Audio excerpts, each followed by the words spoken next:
장마와 더불어서 날씨가 서서히 무더워지고 있습니다. 그런데 이 장마와 무더위의 계절은 단지 시련의 계절만은 분명 아닌 것 같습니다. 오히려 성장의 계절입니다.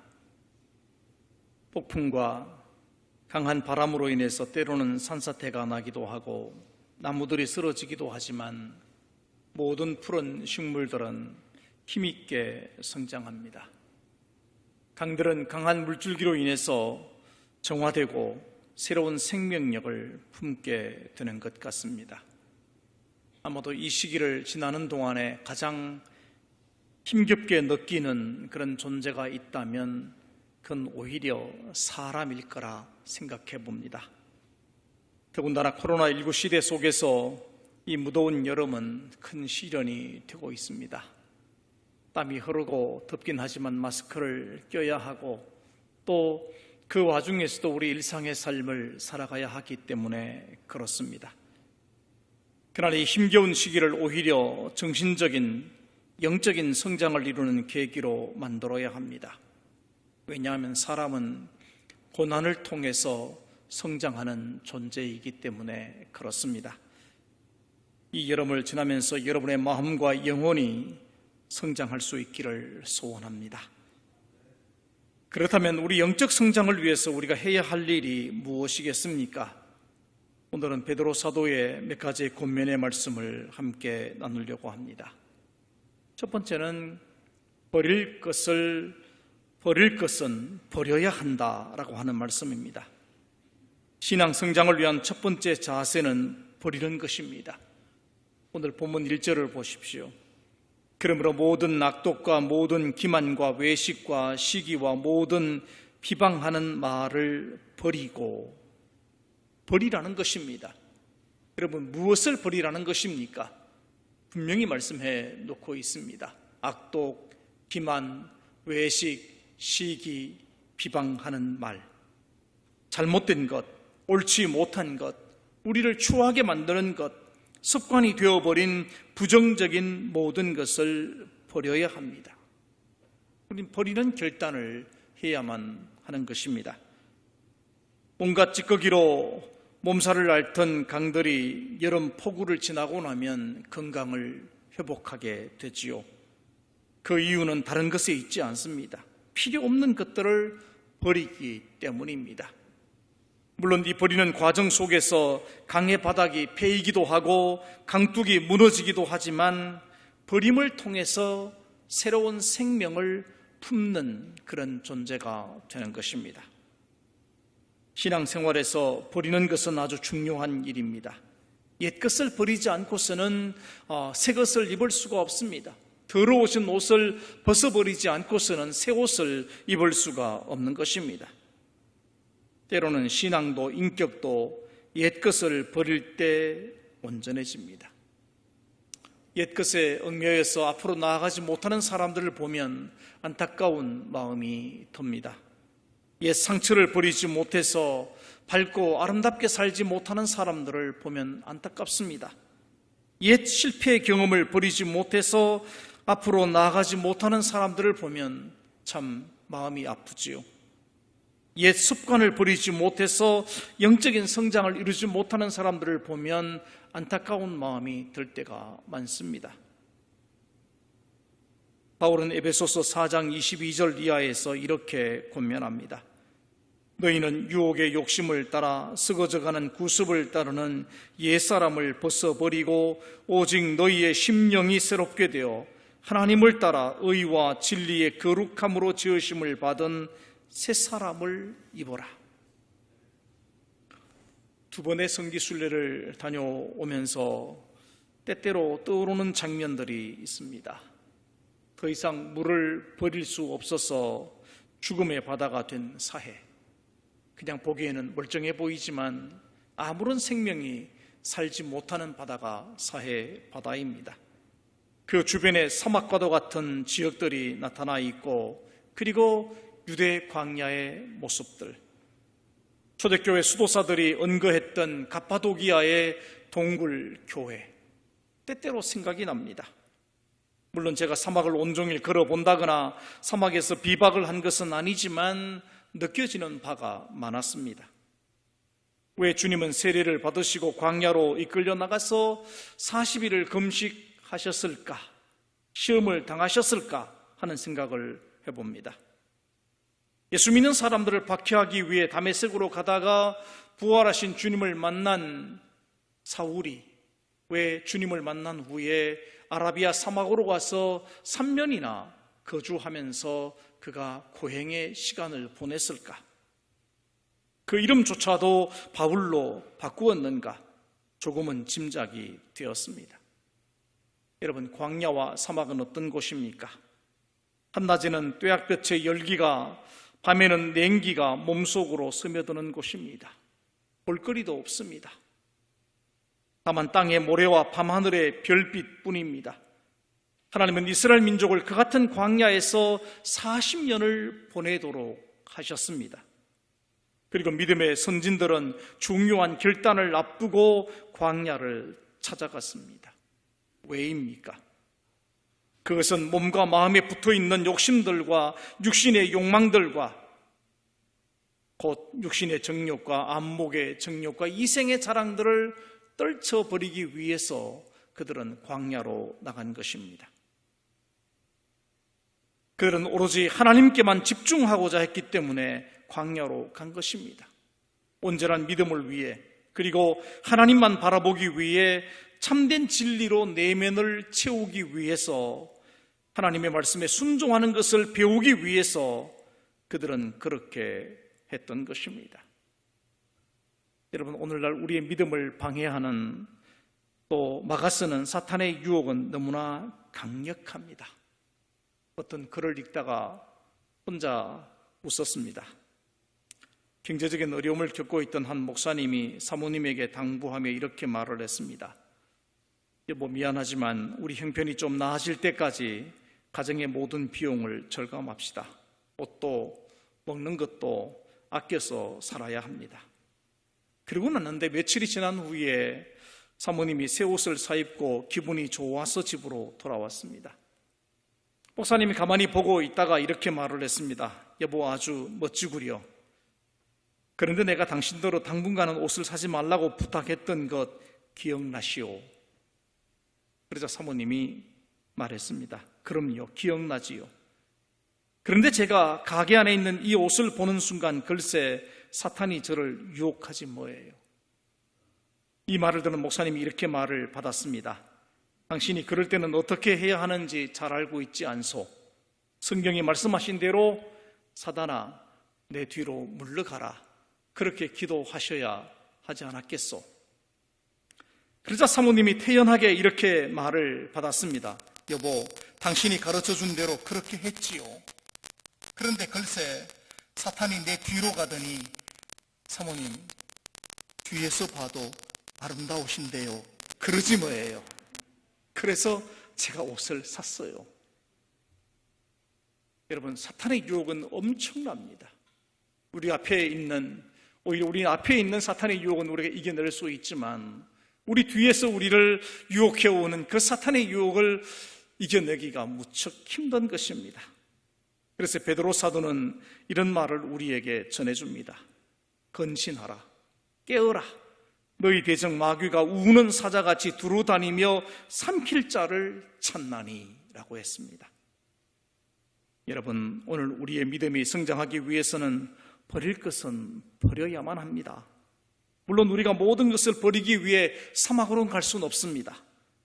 그러나 영적 성장을 위해서 헛된 욕심들과 옛 상처들과 세상적인 습관들과 죄된 삶의 모습들을 버리는 훈련이 필요합니다.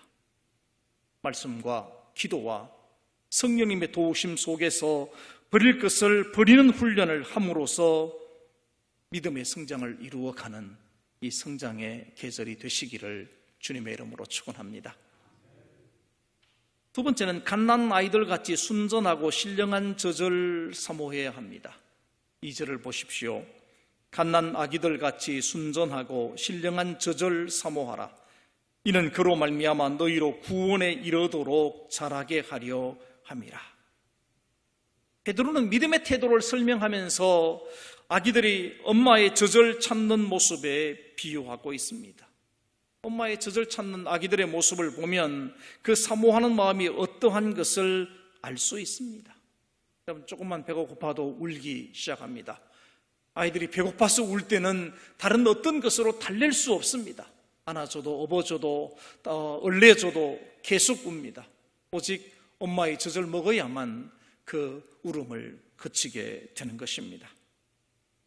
이처럼 갓난 아기들이 엄마의 젖을 사모하는 마음으로 하나님의 말씀을 사모하고 하나님의 은혜를 사모하라는 것입니다. 오늘 본문에 나와 있는 신령한이라고 하는 이 말씀의 뜻은 육신의 젖과는 반대되는 의미로서 말씀의 젖이라고 하는 뜻을 지니고 있습니다. 이 신령한을 뜻하는 헬라어 원문을 보니까 로기콘이라는 말을 썼어요. 이 말씀은 하나님의 말씀을 의미하는 로고스와 같은 어원이 담겨 있습니다. 그러니까 신령하다 하는 말은 하나님의 말씀이라는 말과 같다는 것입니다. 그러므로 거짓되거나 육신적인 것이 아니라 참되고 진실한 말씀, 그 순전하고 신령한 젖을 사모하라는 것입니다. 여러분, 우리 믿음이 성장하려고 한다면 참된 것과 진리의 말씀을 사모하는 마음이 있어야 합니다. 어떻게 하면 내 영혼이 충만함을 얻고 참 만족을 얻을까? 어떻게 하면 하나님의 말씀을 깨달아 알고 그 말씀대로 살아갈 수 있을까? 어떻게 하면 온전한 믿음의 사람이 될까? 그 사진은 제가 성지순례 갔을 때 통곡의 벽 앞에 서 기도했던 모습입니다. 가운데 서 있는 모습이 제 모습의 뒷모습인데 통곡의 벽 앞에 서서 기도하면서 바로 그 같은 생각을 했습니다. 정말 어떻게 하면 내 인생을 하나님이 원하시는 뜻대로 살아갈 수 있을까? 참 간절한 마음이 생기더라고요. 여러분, 이 같은 고민 속에 살아가는 모습이 사모하는 영혼의 모습일 것입니다. 시편 123편 1절과 2절입니다. 하늘에 계시는 주여, 내가 눈을 들어 주께 향하나이다. 상전의 손을 바라보는 종들의 눈같이, 여주인의 손을 바라보는 여종의 눈같이 우리의 눈이 여호와 우리 하나님을 바라보며 우리에게 은혜 베풀어 주시기를 기다리나이다. 우리는 언제나 하나님을 향하여 이와 같은 갈급함을 지녀야 합니다. 왜냐하면 그가 사모하는 영혼에게 만족을 주시며 줄인 영혼에게 좋은 것으로 채워주심이로다 라고 말씀하고 있기 때문입니다. 하나님은 사모하는 영혼에게 만족함을 주시고 말씀과 은혜의 줄인 영혼에게 좋은 것으로 채워주시는 분이십니다. 오늘 우리는 무엇을 사모하고 살아가고 있습니까? 혹시 여러분의 마음에 갈급하고 사모하는 것이 참된 것인지 돌아볼 필요가 있습니다. 그 옛날 이사야 선지자는 잘못된 것을 바라고 우상 숭배와 인간의 욕망과 욕심에 끌려다니는 사람들을 향해서 경고의 메시지를 보냈습니다. 너희가 어찌하여 양식이 아닌 것을 위하여 은을 달아주며 배부르게 하지 못할 것을 위하여 수고하느냐? 내게 듣고 들을지어다. 그리하면 너희가 좋은 것을 먹을 것이며 너희 자신들이 기름진 것으로 즐거움을 얻으리라. 루빈스타인이라고 하는 유명한 피아니스트가 있습니다. 그는 이런 말을 했습니다. 하루를 연습하지 않으면 내가 알고, 일주일을 연습하지 않으면 음악 평론가들이 알고, 한 달을 연습하지 않으면 청중이 안다. 여러분, 성도가 사모하는 마음으로 기도하는 일을 하루를 쉬면 하나님께서 내 영혼의 갈급함을 아십니다. 나태함으로 기도하기를 일주일을 쉰다면 내 영혼이 비어서 허하다는 사실을 우리 자신이 알게 됩니다.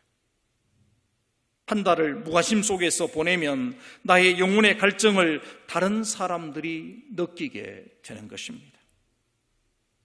그럼에도 계속해서 사모하는 믿음을 회복하지 않는다면 믿음의 샘물이 막혀서 결국은 참된 것과 진리에 무감각한 사람이 되어 버릴 것입니다.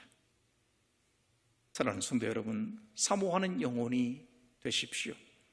진리의 말씀을 사모하고 하나님의 은혜를 사모하고 참된 것을 사모함으로써 하나님이 채워주시는 그 은혜 속에 살아가는 믿음의 사람들이 되시기를 주님의 이름으로 축원합니다.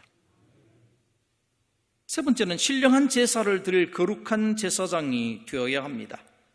본문 5절을 보십시오. 너희도 산돌같이 신령한 집으로 세워지고 예수 그리스도로 말미암아 하나님이 기쁘게 받으실 신령한 제사를 드릴 거룩한 제사장이 될지니라. 여러분, 우리가 믿음의 성장을 위해서는 제사장의 역할을 잘 감당할 수 있어야 합니다. 왜 사도 베드로는 성도들을 향해서, 그리스도인들을 향해서 제자나 성도나 사역자 이런 말을 사용하지 않고 제사장이라는 말을 사용하고 있습니까? 사실 제사장이라는 말은 부담스러운 단어입니다. 예루살렘에 갔을 때 유대인들 가운데 종교인들을 보았습니다. 저기 검은 옷을 입고 중절 모자를 쓰고 있는 저분들이 종교인들입니다. 저 사람들 1년 내내 똑같은 옷을 입어요. 똑같은 색깔의 옷만 입고 모자를 씁니다. 국가에서 주는 최소한의 생계비를 받고 그리고 늘 기도하고 말씀을 연구하고 가르치는 일에 몰두하는 삶을 살아갑니다.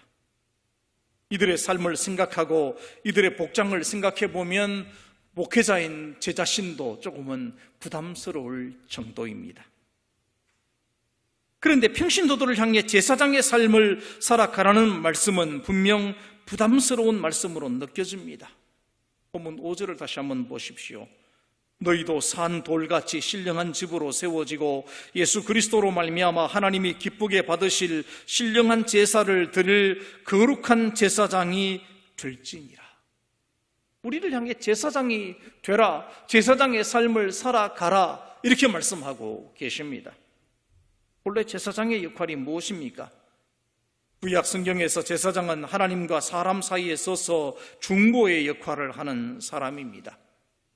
예배를 주관하고 하나님과 사람 사이에 화목을 이루고 죄를 지은 사람들을 하나님 앞에서 죄사함을 받도록 이끌어주는 역할을 하는 사람이 제사장입니다. 그리고 하나님의 말씀을 백성들에게 선포하는 사람입니다. 사실 이 일이 중요하기도 하지만 그 역할이 감당하기가 쉽지 않습니다. 그래서 하나님은 이스라엘의 12지파 가운데서 레위 지파를 따로 세워서 그들로 하여금 이 일을 감당하도록 했죠. 모세가 먼저 그 일을 감당했고 그 이후에는 아론과 그의 자손들이 제사장의 역할을 감당했습니다. 물론 제사장의 여러 가지 역할들을 이어가기 위해 오늘날 목회자를 세워 놓았습니다.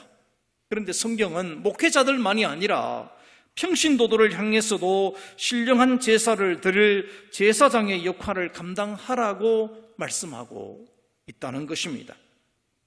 그렇다면 오늘 그리스도인들이 감당해야 될 제사장의 역할이 무엇입니까? 믿음의 성장을 이룬 성도들이 감당해야 하는 사명이 무엇이냐라고 하는 것입니다. 그것은 제사장이라는 말 속에 담겨있는 의미를 생각을 해보면 그 사명이 무엇인지 분명해집니다. 제사장이란 여러분 하나님과 사람 사이에 다리를 놓아주는 사람, 그런 뜻입니다.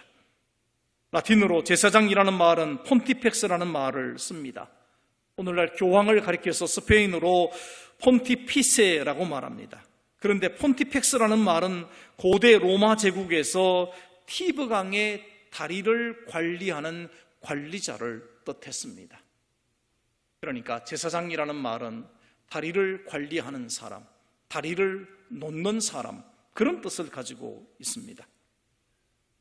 그렇게 본다면 베드로 사도가 그리스도인들을 향해서 제사장이 되라 하는 말씀은 다리를 놓아주는 역할을 하라 하는 말씀과도 같은 것입니다. 우리는 어떤 다리를 놓아야 합니까? 무엇보다 믿음의 다리를 놓아야 합니다. 하나님을 알지 못하는 사람들에게 복음을 전함으로 그들에게 믿음을 전해주고 그것을 통해서 하나님과 연결되도록 해주어야 합니다. 그리고 위로의 다리를 놓아야 합니다. 상처 입은 사람들과 소망과 용기를 잃어버린 사람들에게 위로의 다리를 놓아서 다시금 일어날 수 있도록 해 주어야 합니다. 또한 우리는 화목의 다리를 놓아야 합니다. 화목의 다리를 놓는 사람은 다르게 말하면 벽을 허무는 사람을 뜻합니다. 에베소서 2장 14절에 이렇게 말씀하죠. 그는 우리의 화평이신지라 둘로 하나를 만드사 원수된 것 곧 중간에 막힌 담을 자기 육체로 허시고, 주님은 하나님과 사람 사이의 화목을 이루기 위해서 자기 육체로 그 담을 헐어버리셨다, 이렇게 말씀하십니다. 우리는 벽을 세우는 사람이 아니라 벽을 허무는 사람이 되어져야 되고 다리를 놓는 사람이 되어져야만 합니다. 역사적으로 보면 벽을 세우는 나라가 아니라 길을 닦고 다리를 놓는 나라들이 번성했습니다. 인류 역사에 있어서 가장 위대한 건축물 중에 하나라고 말하는 중국의 만리장성이 있습니다. 진나라의 시황제가 북쪽에서 쳐들어오는 흉노족의 침입을 막기 위해서 만리장성을 세웠습니다. 그 길이가 무려 2,700km에 해당합니다. 우리나라가 서울에서 부산까지를 400km로 본다면 2,700km라는 이 길이는 엄청난 것입니다. 엄청난 것입니다. 그런데 중국이 방어를 위해서 만리장성을 쌓고 이집트 사람들이 한 사람을 위해서 피라미드를 만들 때 로마는 생각이 달랐습니다. 로마는 개방을 위해서 15만 킬로미터의 도로를 만들었어요. 이미 2000년 전에 15만 킬로미터의 도로를 만들었습니다. 그래서 세계를 정복할 수가 있었습니다. 독일에는 베를린을 분리하는 장벽이 1961년에 세워집니다. 공산주의 통치 아래에 있던 동베를린 사람들이 서쪽으로 넘어가기 위해서 탈주하는 일을 계속하자 장벽을 쌓았죠. 그러나 이 베를린 장벽이 무너지고 나자 오히려 독일은 더 강대한 나라가 되었습니다. 교회 전체가 합력하여 다리를 놓는 제사장의 사명을 감당해야 됩니다. 본문 5절을 다시 보시면 너희도 산 돌같이 신령한 집으로 세워지고 라고 했습니다. 베드로 사도는 건축의 비유를 들면서 신앙 공동체의 교회 구성원인 성도들이 함께 모여서 신령한 집을 세워나가야 함을 가르쳐 주고 있습니다. 그런 의미에서 우리 교회는 굉장히 상징적인 의미가 있습니다. 돌 하나하나를 다 이제 서로 이어서 지어놓은 우리 돌교회가 아닙니까? 성경은 그리스도인들 한 사람 한 사람을 너희는 산 돌이다, 이 돌들이 모여서 하나의 공동체를 만들고 하나의 공동체로서 제사장의 사명을 감당해야 된다, 이렇게 말씀하고 있는 것입니다. 신령한 집, 곧 교회로 함께 세워져서 힘을 함께 모아 다리를 놓는 제사장의 역할을 감당하라는 것입니다. 우린 이 일을 위해서 협력해야 되고 한 몸이 되어져야 합니다. 이처럼 영적인 성장을 사모하는 사람이 감당해야 하는 사명은 제사장의 사명입니다. 다리를 놓는 자의 사명을 감당해야만 하는 것입니다. 여러분은 여러분 가정의 제사장이 되어져야 되고, 여러분 직장의 제사장이 되어져야 되고, 이 사회와 역사 속에서 제사장의 사명을 감당할 수 있어야 합니다. 그리고 하나님께서 여러분들을 제사장으로 세우셨다는 사실을 믿으셔야 합니다. 왜냐하면 하나님이 우리를 세워주셨기에 우리를 도와주실 것입니다. 내 힘으로는 불가능해 보여도 성령을 의지하면 가능해지고, 내 믿음이 부족해 보여도 말씀을 의지하면 이루게 하시고, 나는 연약해도 주님을 의지하면 능히 이룰 수 있도록 도와주십니다. 사랑하는 성도 여러분, 이 성장의 계절을 지나가면서 오늘 저와 여러분의 믿음이 성장하게 되기를 소원합니다. 버릴 것은 버리십시오. 힘들지만 날마다 신령한 저절 사모하고 하나님의 은혜를 사모하시기 바랍니다. 그리고 여러분의 삶의 자리에서 제사장의 사명, 곧 다리를 놓아주는 삶을 살아가시기를 바랍니다. 날마다 영적인 성장을 이루며 그 안에서 주님과 동행하는 믿음의 삶을 살아가시기를 주님의 이름으로 축원합니다. 기도하겠습니다. 거룩하신 아버지 하나님, 감사하고 찬양합니다. 우리를 불러서 하나님의 거룩한 백성으로 삼아주시고 하나님의 제사장으로 그 사명을 감당할 수 있도록 새 힘과 능력을 부어주시니 감사합니다. 참으로 저희들 버릴 것을 버릴 수 있도록 도와주옵소서. 날마다 신령한 하나님의 은혜를 사모하는 뜨거운 마음을 허락하여 주옵소서. 하나님과 사람 사이에, 사람과 사람 사이에 다리를 놓아주는 제사장의 사명을 감당하는 우리 믿음의 삶이 되게 하여 주옵소서. 예수님 거룩하신 이름으로 기도하옵나이다. 아멘.